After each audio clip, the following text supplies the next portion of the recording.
bertemu kembali dengan channel kesayangan Anda, Teacher Geeks. Oke, hari ini kita akan membahas bagaimana konfigurasi dasar dari firewall.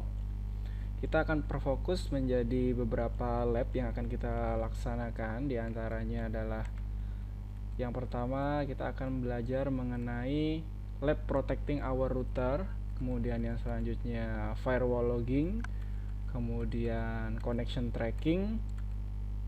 Nah, yang selanjutnya adalah address list, yang terakhir blok situs. Ini situs bukan hanya situs porno ya, tapi berbagai situs bisa kita blok menggunakan firewall. Oke. Pertama kita akan menggunakan topologi. Topologi yang akan kita gunakan adalah seperti ini. Jadi sesuai dengan tutorial yang sebelumnya, saya sudah menginstal satu virtual machine router Mikrotik. Kita tidak menggunakan router board Mikrotik yang real, tapi kita menggunakan VMware yang terinstall OS Mikrotik ya. Kemudian yang kedua, untuk membantu praktikumnya agar lebih lancar, saya juga menginstal virtual machine Windows 7 yang sudah terinstall. Nah, jadi ada dua mesin virtual seperti ini. Nah, ini ada router Mikrotik dan ada Windows 7.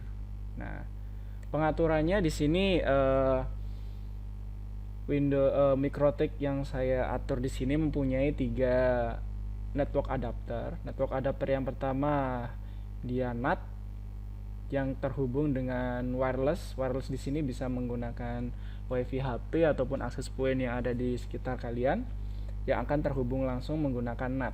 Nah, NAT di sini maksudnya dia akan mengambil koneksi dari laptop atau komputer host kita. Maksudnya apabila laptop atau komputer host kita terhubung dengan wireless, nah apabila virtual machine kita menggunakan NAT, maka otomatis virtual machine kita juga akan terhubung dengan internet, seperti itu.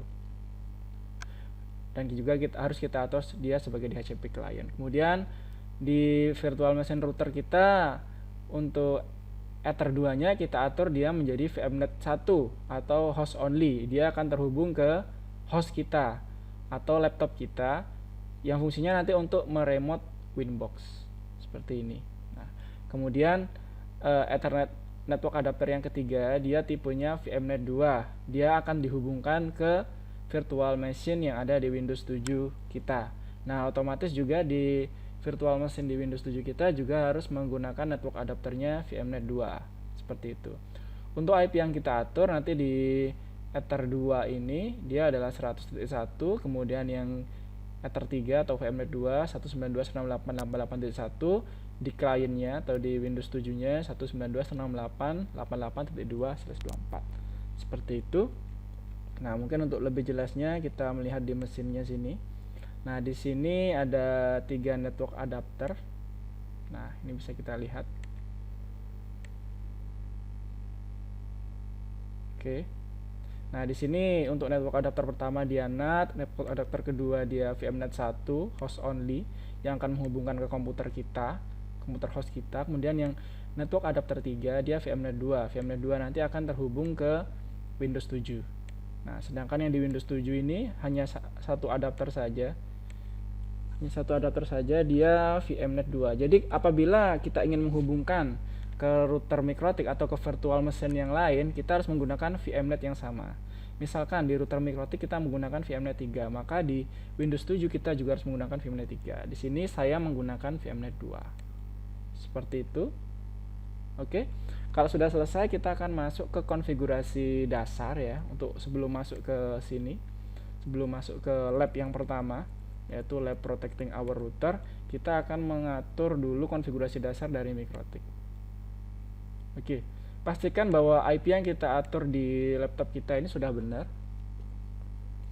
Nah, yang pertama, agar kita bisa meremote Winbox, maka IP dari adapter kita harus satu jaringan dengan router kita. Oke, bisa kita lihat router kita di sini. IP address print.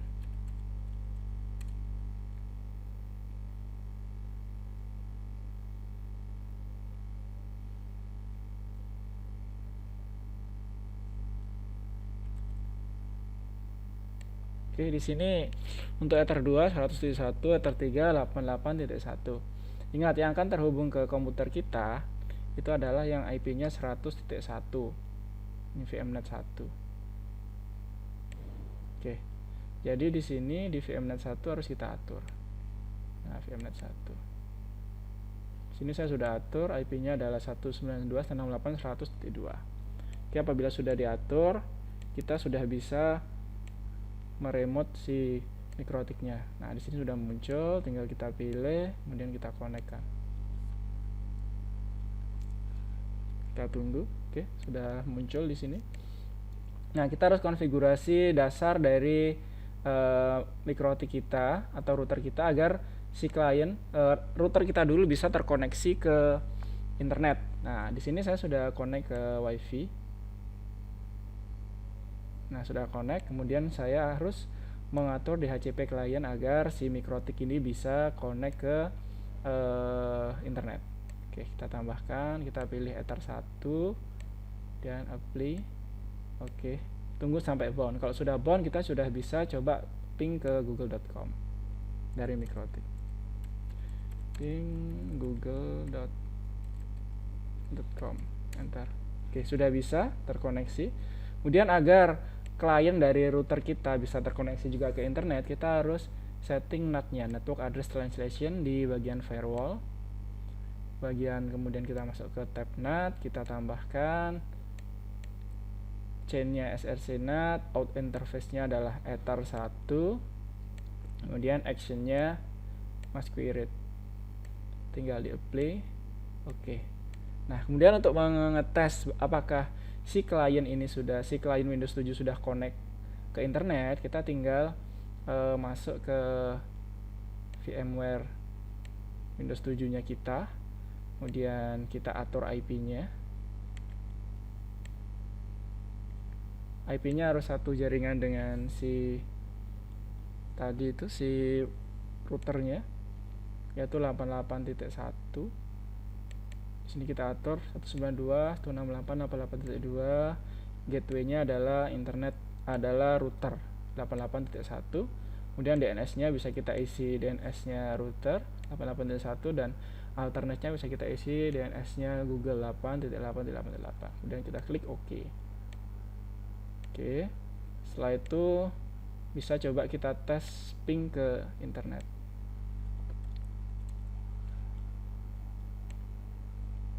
Ping google.com, enter. Oke. Apabila sudah reply seperti ini, berarti kita sudah bisa terkoneksi ke internet melalui router mikrotik. Seperti itu ya, jadi topologinya.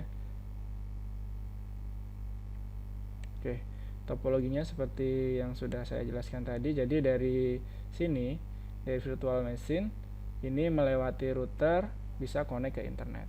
Seperti itu. Nah, sekarang kita akan coba konfigurasi lab protecting our router. Di sini kita akan membuat percobaan atau lab. Kita akan mengeblok semua akses. Strateginya adalah accept view dan drop any. Jadi maksudnya kita terima beberapa akses dan kita drop atau tolak semua akses. Jadi itu strategi firewall yang paling aman ya. Jadi apabila kita ibaratkan jaringan kita adalah sebuah rumah, kita tutup dulu semua pintu yang ada di rumah, lubang-lubang yang ada di rumah, kita buka aja sebagian yang bisa kita akses. Seperti itu saja. Nah, chain-nya adalah chain input karena kita akan memberikan akses untuk masuk ke router kita. Chain-nya chain input. Kalau apabila kita memberikan akses untuk connect atau melewati router kita, berarti dia chain-nya forward. Seperti itu. Nah, langkah pertama kita masuk ke firewall. Nah, kita masuk ke firewall. Ini sudah masuk sebenarnya. Dia posisinya ada di sini, IP, firewall, kemudian ke filter rules, kemudian kita tambahkan rules. Rules yang pertama kita akan menggunakan, nah di filter rules ini ada 3 chain forward, input, dan output. Kalau input untuk masuk ke router, forward untuk melewati router, sedangkan output untuk keluar dari router. Karena kita akan mengakses router, maka kita berikan chainnya adalah input. Kemudian source address-nya, source address ini adalah alamat asal. Nah, yang akan kita izinkan itu adalah IP dari si laptop dari Windows 7 tadi. Windows 7 itu IP-nya adalah 192.168.88.2 seperti ini. Nah, kemudian coba kita berikan action-nya adalah accept atau diterima. Jadi hanya komputer dengan alamat 192.168.88.2 yang bisa mengakses si router seperti itu. Play. Oke. Kemudian kita tutup yang lainnya. Nah, kita tutup yang lainnya. Nah, saya tambahkan juga IP dari si Winbox saya agar saya juga bisa mengakses. Winbox saya adalah 192.168.100.2. Saya juga berikan action accept juga. Jadi diizinkan. Nah, kemudian kita harus drop chain input semuanya selain dua ini. Caranya kita tambahkan filter rules-nya, kita berikan chain-nya input. Source address-nya nggak perlu diisi karena semua yang dari manapun, maksudnya dari IP manapun itu dia tidak bisa mengakses router. Nah, kemudian kita drop, kita tolak, play. Oke, seperti ini. Nah, nanti di sini akan ada tiga di sini ya, karena saya juga memberikan akses kepada komputer atau laptop saya sendiri agar bisa mengakses Winbox. Jadi ada tiga di sini, ada dua yang diizinkan dan semuanya selain dua ini ditolak. Nah, untuk mengatur untuk mengujinya, kita tinggal masuk saja ke Windows 7 tadi. Nah, sini, dan coba kita ping ke router. Kita ping ke router. Ping 192.168.88.1. Oke, bisa kita bila mengakses 192.168.88.1. Untuk mengakses agar tidak bisa mengakses, maka kita harus ganti IP-nya, jangan 88.1 tapi selain 88.2 agar kita bisa mengetahui, mengecek koneksinya bahwa dia tidak bisa mengakses. Misalkan 88.5 seperti ini. Oke, dan coba kita ping kembali, pasti dia tidak bisa. Oke, seperti ini contohnya. Dia tidak bisa karena dia diblokir aksesnya, seperti itu ya.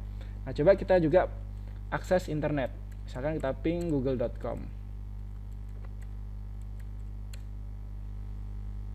Dia bisa. Kenapa bisa? Karena chain yang kita blok atau yang kita drop itu adalah chain input.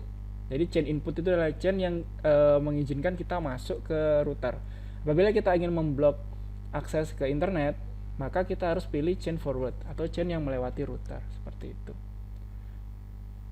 Oke, jadi lab untuk protecting our router sudah selesai. Jadi fungsi dari lab ini adalah untuk melindungi router kita atau memberikan akses kepada IP-IP yang memang kita izinkan untuk dapat mengakses router, seperti itu. Kemudian selanjutnya adalah lab firewall logging. Lab firewall logging ini berfungsi untuk mencatat segala macam kegiatan yang ada di router. Misalkan kita akan mencatat IP dari orang yang suka ngeping atau yang mencatat traffic IP dari ping. Misalkan ada orang yang ngeping, kemudian kita catat.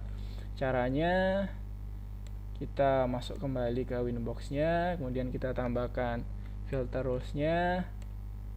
Chain-nya kita pilih forward karena ping ini bisa ping ke internet atau ping ke router kita.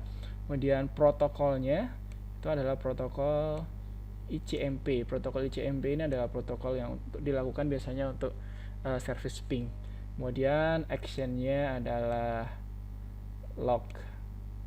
Kemudian log prefix-nya adalah tukang ping. Seperti ini. Apply. Oke. Nah, kemudian kita akan coba melakukan ping dari komputer klien. Oke, kita ganti kembalikan lagi 88.1 agar diizinkan. 88.2 maksud saya. Oke. Kemudian coba kita lakukan ping ke google.com. Oke, nanti di router kita akan kelihatan, akan tercatat siapa saja yang melakukan ping seperti ini. Nah, seperti ini.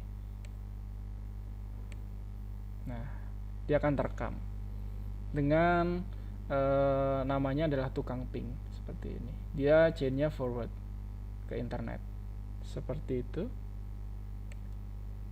Selain itu kita juga bisa menambahkan service-service lain yang bisa kita pantau dengan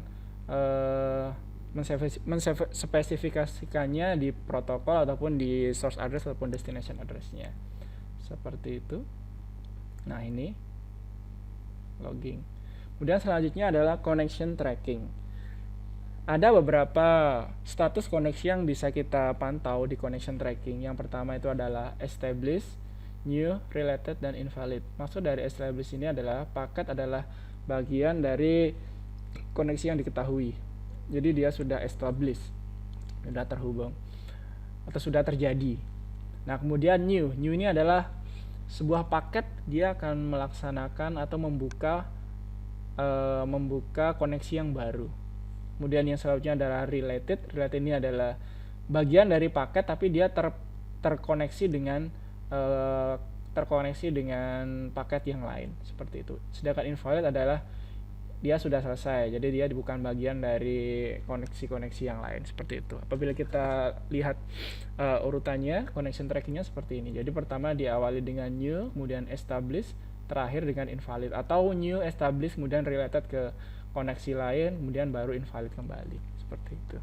Nah, fungsi dari penerapan connection tracking ini, kita akan menghemat resource dari router, maka disarankan untuk membuat firewall connection tracking. Nah, contohnya seperti ini. Untuk connection state invalid dia harus di drop, kemudian apabila established dia harus di accept, related juga harus di accept, kemudian connection new dia akan diproses ke rule berikutnya. Jadinya seperti ini, pass through ya.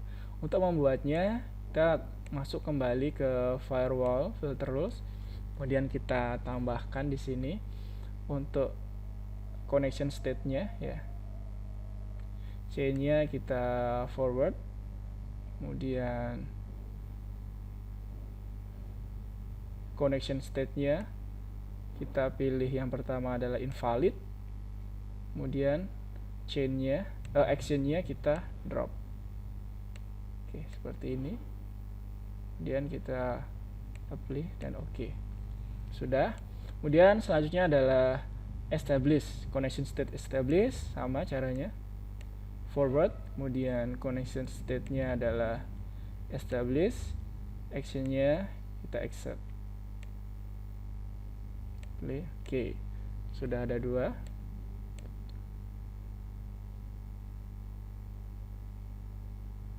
Kemudian selanjutnya adalah kita tambahkan kembali untuk new. Forward, connection state-nya adalah new, action-nya adalah pass through. Oke.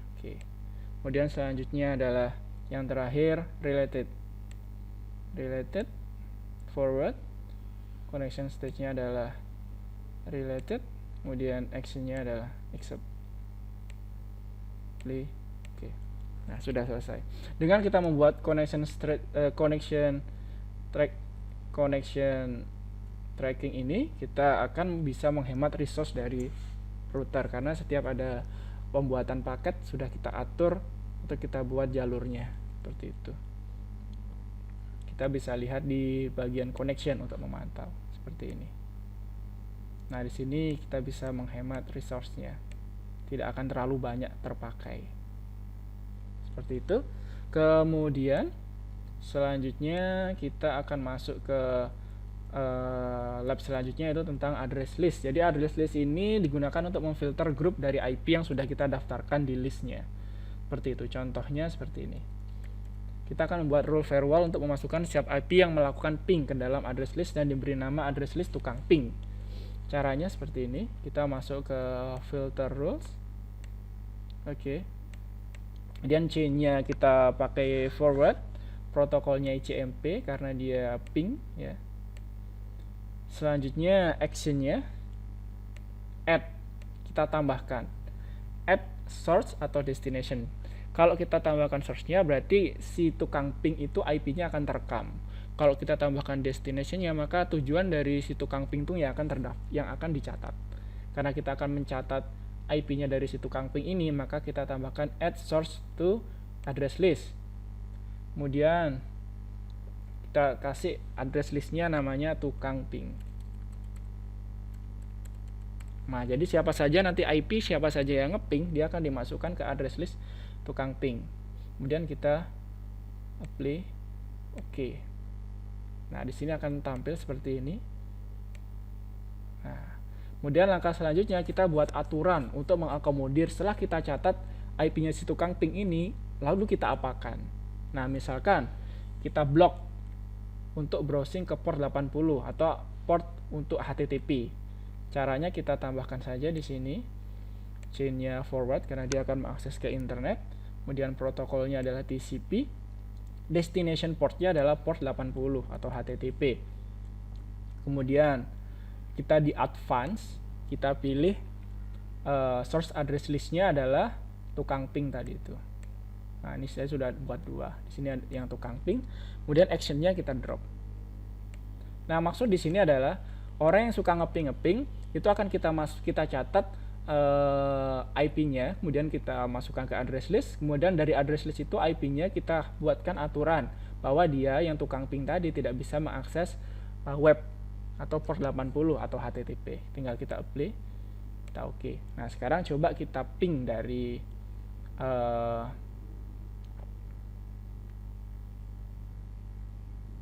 Windows 7, kita ping. Nah, di sini sudah tercatat, sudah dimasukkan.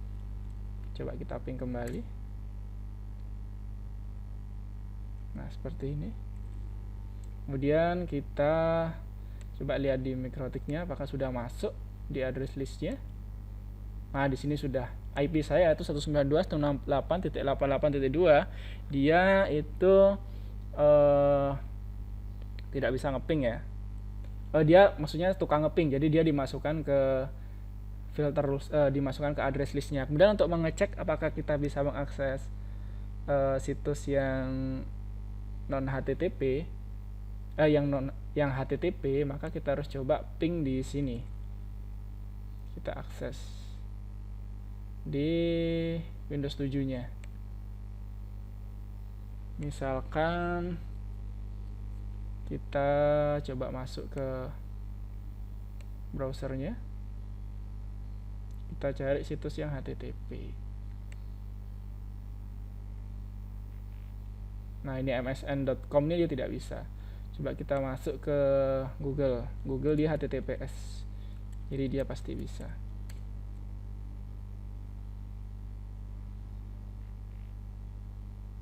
Nah, di sini dia tidak mau ya. Internet Explorer cannot display the web page. Padahal dia bisa ngeping ke google.com, berarti dia terkoneksi ke internet. Nah, seperti itu. Jadi bisa kita variasikan, kita bisa mencatat address list itu, kemudian kita bisa variasikan. Seperti itu. Kemudian apabila sudah selesai, kita masuk ke lab selanjutnya yaitu blok situs. Nah, di sini kita akan mencoba ngeblok situs tertentu. Ini bisa situs yang HTTP ataupun yang HTTPS. Misalkan kita mau ngeblok youtube.com. Nah, cara pertama yaitu kita harus mengetahui IP dari si YouTube ini. IP dari si YouTube. Caranya adalah kita masuk ke CMD.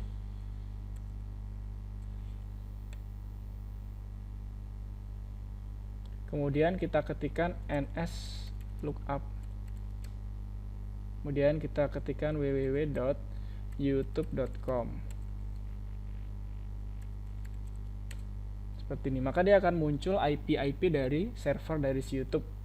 Nah, kemudian nanti akan kita catat dan kita masukkan ke address list YouTube kita.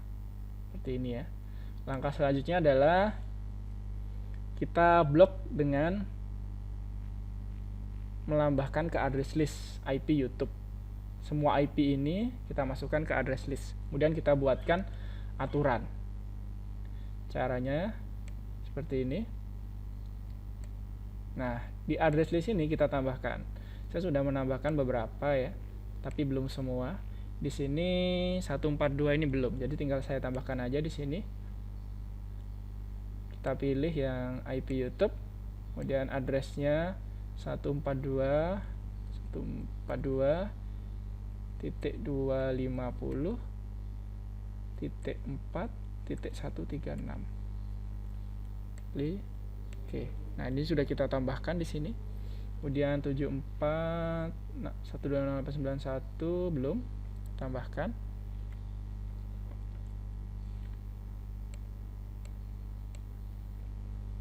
Tujuh empat titik 125.68.91. Oke. Kemudian apabila sudah kita tambahkan semua IP ini ke dalam address list, kita buatkan aturan di filter rules. Hampir sama dengan ini tadi. Dengan kita mengeblok tukang ping, sekarang yang kita blok adalah IP dari si YouTube, IP dari destinationnya. Caranya kita tinggal tambahkan saja di sini filter rules, chainnya forward karena kita akan mengakses ke internet melewati si routernya. Kemudian kita masuk ke advance, kemudian destination. Sekarang kita pilih destination address list. Kita pilih si IP YouTube. Kemudian actionnya kita drop dan apply. Oke, maksudnya adalah semua klien yang akan mengakses IP dari YouTube yang sudah ada di address list tadi akan di drop. Nah, sekarang coba kita akses dari Windows 7. Oke, sekarang kita coba koneksinya dulu ke Google dengan cara ping google.com. Sudah mau bahwa ini sudah terkoneksi ke internet. Sekarang coba kita ping ke YouTube.